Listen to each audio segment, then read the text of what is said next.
All right. Hi, Anthony. Thank you for agreeing to do this interview with me today. Of course. And first of all, I want to start off by if you could just start off by introducing yourself and tell us about what you do and your experiences as a sports analyst. Okay. Anthony Amey. Um, I won't disclose my age, I guess, but I've been doing television sports for 18 years now, so it's been a while.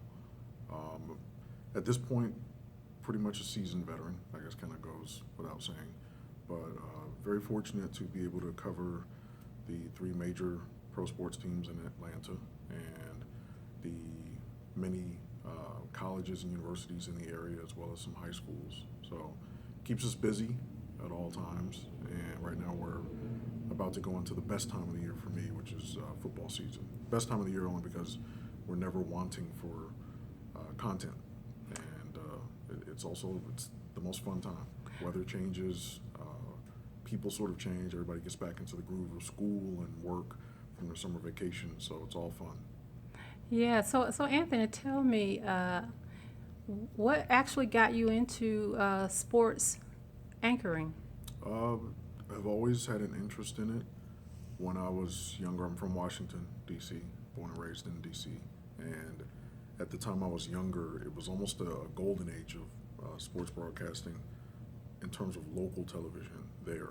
We had very, very good sports anchors that I looked up to and really enjoyed, and I just felt like, why not enjoy talking about and covering those things that many people enjoy watching, which is sports. So the late George Michael, who worked for the NBC station in Washington and had a nationally syndicated sports show every Sunday night, he was a big influence. I was able to meet him when I was in junior high school. Wow. Did a project on him, and that only helped to affirm my decision of wanting to go into it. But he was a big influence. The late Glenn Brenner, who was with the CBS station there.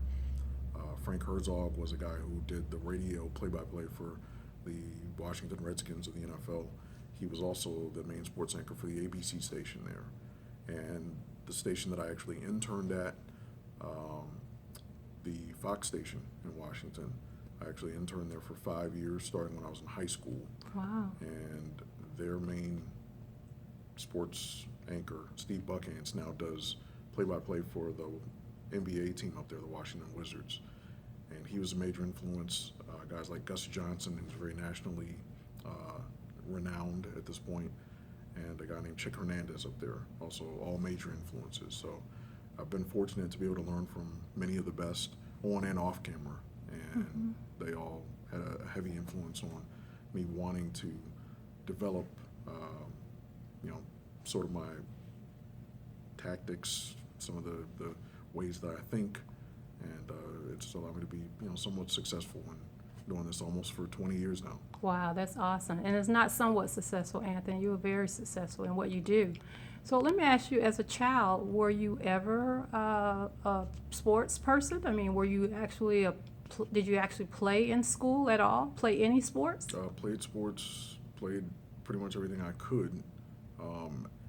In high school, my high school team was so good, it was ridiculous, and they didn't need me. So I wasn't that good, but I did play in high school, play basketball, and strange enough, went into music afterwards as a result of not being good enough Wow.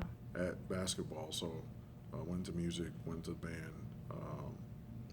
got a scholarship to Hampton University, and played in the band there, and sort of developed my wants and needs and ideas, and developed as a person at Hampton, and I've been working ever since. Okay, so Anthony, of all the places that you've worked, I know you worked at ESPN in Connecticut at one point. I believe you worked in the Mississippi area at one point. Of all the places that you have worked, which one has been the most inspiring for you, I guess I should say? Which one have you've gotten the most out of? Which location, which experience was the best so far? Good question. Yeah, I was actually at ESPN for 4 years. I got there when I was 27, so it was sort of a time when I was almost teetering on the side of not fully knowing what I was enjoying or getting at the time.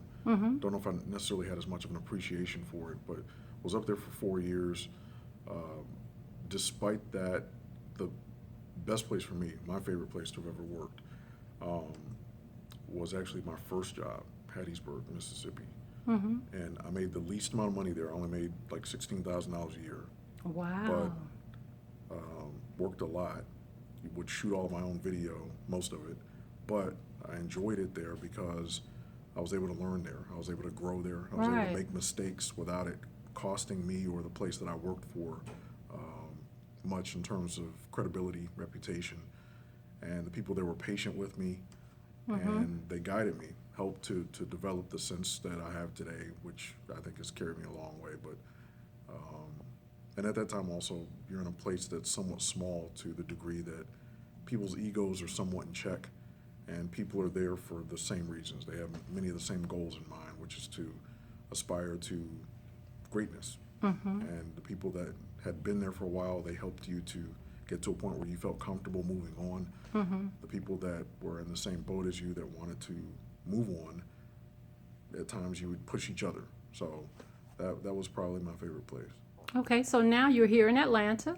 I believe you came here in 2010, is that right? So you've been in the Atlanta market for about 6 years now. Yeah. So in terms of your experience here in Atlanta, how has Atlanta treated you?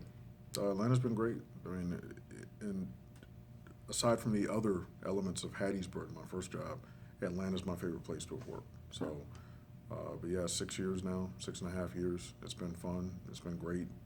The people here are special. The sporting events here are great, and the organizations that we cover. Again, there's never really a want for anything to cover as far as content is concerned, because there is so much here to actually report on. Exactly. So I want to ask the question for parents that may be viewing this and they may have kids that are right now in college. What would you recommend as a path for them to take if they're interested in going into sports journalism? I would actually recommend that students look into majoring in something other than media. My major at Hampton was mass media arts, Okay. which in essence was broadcast journalism. Right. I would actually recommend having the student major in something else and then Really? minor in journalism or media. Okay. And my experience is I started in Hattiesburg, went to Mobile, Alabama from there, then to Sacramento, California, to Connecticut at ESPN for 4 years, and then to my hometown of Washington, D.C., and then to Atlanta. And all of those places, I've always come across many people who have majored in something completely different that had nothing to do with media or journalism. And then they found their way still to a television station. And some of those people do things on the side, like teach courses at universities or colleges in the area.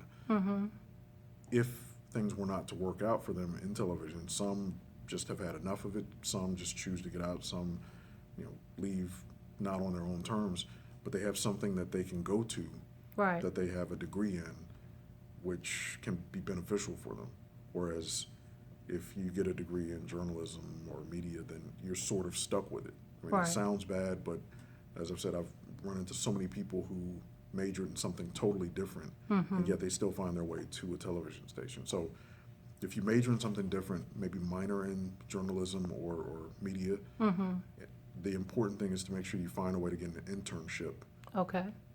at the place of your choice, whether it's print media, meaning newspapers, magazines, or broadcast media, whether it's television, radio, what have you. So the key thing is to get an internship, get your foot in the door that way, and then hopefully that experience will pay off if that is in essence what you want to do.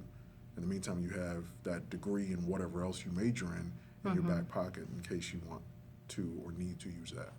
That's great advice. That's a great avenue to have. Always great to have a backup plan. Absolutely. Yeah, backup plan, but and the sentiment is right, backup plan, but I've never chose to look at it using those words. Uh-huh. Only because backup plan almost sort of insinuates that it's something in case something else doesn't work out, which by definition is true. But I always looked at it as not necessarily a backup plan, but just options. Okay, So absolutely. in any line of work that you go into, you want to have options, but especially in the media industry right now, because things are so wacky. Right, Everything's, the only people seemingly making money are people at the very top. Those CEOs and people that you don't see Right. necessarily on camera.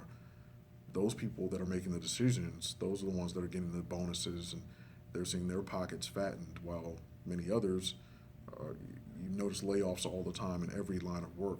Media is no different. So yeah, a backup plan, understood, but options are the most important.